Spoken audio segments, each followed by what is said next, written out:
காமராஜர் அவர்கள் இந்த தமிழ்நாட்டுக்காக செய்த தியாகம் 1 2 100 சொல்லிக்கிட்டே இருக்கலாம்.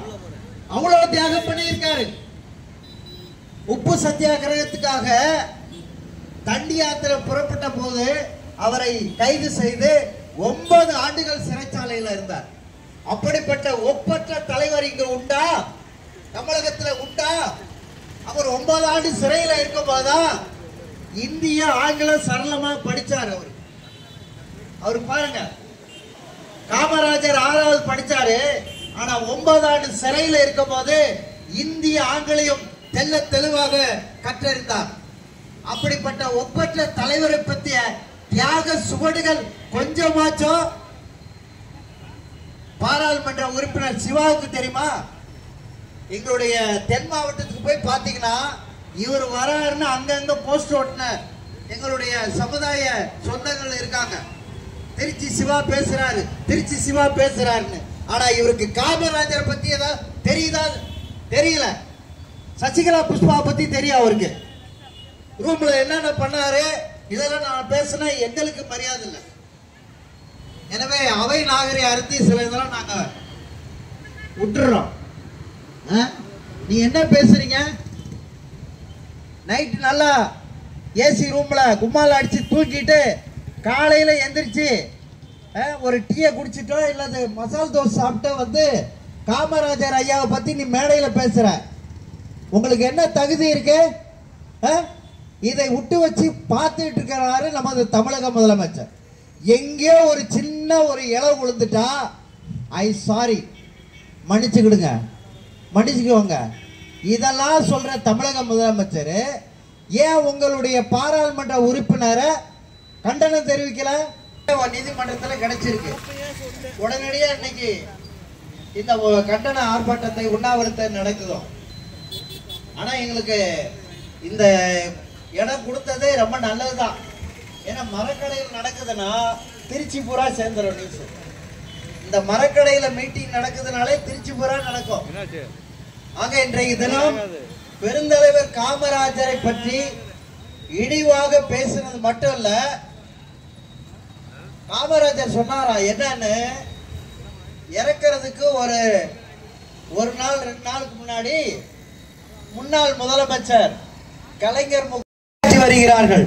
ஆனால் அந்த சமுதாயத்தை இழிவு பண்ணும் வண்ணமாக பேசக்கூடிய பாராளுமன்ற உறுப்பினர் திருச்சியன் சிவாவை இந்த கண்டன ஆர்ப்பாட்டத்தின் மூலமாக வன்மையாக கண்டிக்கிறேன். குறிப்பாக இதே திருச்சி சிவா 40 ஆண்டு காலத்துக்கு முன்பாக மாணவர் அணியினுடைய தலைவராக செயல்பட்ட காலத்தில் எல்லாம் நாங்கள் பார்த்திருக்கிறோம். அப்பொழுது இருந்த சிவா வேற, இப்ப இருக்கிற சிவா வேற. இப்ப இருக்க சிவா நைட்ல ஒரு 5 பாட்டில் முழுக்கிட்டு காலையில இவர் கிளம்பி போய் எங்கேயா மைக்க பிடிச்சி பேசிட்டு இருக்காரு. அப்ப என்ன வரும்? ஐயா பெருந்தலைவர் காமராஜரை தவறா பேசுது. எப்படி பேசலாம்? எப்படி பேசலாம் கேட்கிறோம்.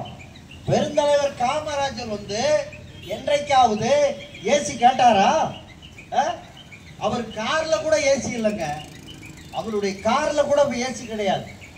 ஆனா அவர் ஏசி ரூமை இவங்க போட்டு கொடுத்தாங்களாம் இவங்க ஆட்சி காலத்துல. இவர் முதலமைச்சராக இருக்கும் போது ஏசி போட்டு கொடுத்ததாக திருச்சி சிவா சொல்றார். எப்படி சொல்லலாம் இத? இது கொதிப்படையக்கூடிய ஒரு வன்மையாக கண்டிக்கக்கூடிய ஒரு வார்த்தையாக நாங்கள் இதை கண்டிக்கிறோம். வன்மை. அவர் குடியிருந்த வீடு வாடகை வீடு தான். ஒரு இடத்துல கூட அவரு வங்கி கணக்கே வைக்கல, பேங்க் கணக்கே வைக்கல. ஆனால் நம் நாட்டு தலைவர்கள் இந்திய அளவிலும் சரி தமிழகத்திலும் சரி தனது மாவட்டம் அல்லாமல் மாநிலம் அல்லாமல் கடல் கலந்து அயல் நாட்டிலும் வங்கி கணக்கு வைத்திருக்கிறார்கள். ஆமா, அது ஆள்ற கட்சி ஆளாத கட்சி எல்லா கட்சிக்காரங்களும் அதுல வெளிநாட்டில் பணம் சேர்த்து வச்சிருக்காங்க. ஆனா எங்க ஐயா 1 ரூபா நோட்டு கூட எந்த வங்கியிலும் போடாதவர், ஒரு கள்ள கபடற்றவர், ஒரு நேர்மையானவர், வாழ்நாளெல்லாம் தியாக வாழ்க்கை மேற்கொண்டதுனாலதான் நாங்க இங்க வந்து உட்கார்ந்துருக்கோம். இந்த உண்ணாவிரத போராட்டத்தை துறையாக இருக்கட்டும் எல்லாவற்றையும் அவருடைய ஆட்சி காலம் பொற்கால ஆட்சியில அவர் செய்து முடித்தார். அது மட்டுமல்ல, கே பிளானிங் மூலமாக காமராஜர் திட்டம் என்று தமிழகத்திலே பல திட்டங்களை உருவாக்கி இருக்கிறார். தொழிற்சாலைகளை உருவாக்கி இருக்கிறார், பள்ளி சாலைகளை உருவாக்கிறார். மட்டுமல்ல, ஒவ்வொரு கிராமங்களிலும் 1 கிலோமீட்டர்ல ஆசிரியர் பள்ளிக்கூடங்களை எழுப்பி தந்தவர் எமது காமராஜர் அவர்கள். நன்றி கூறி விடைபெறுகிறேன். நன்றி, வணக்கம்.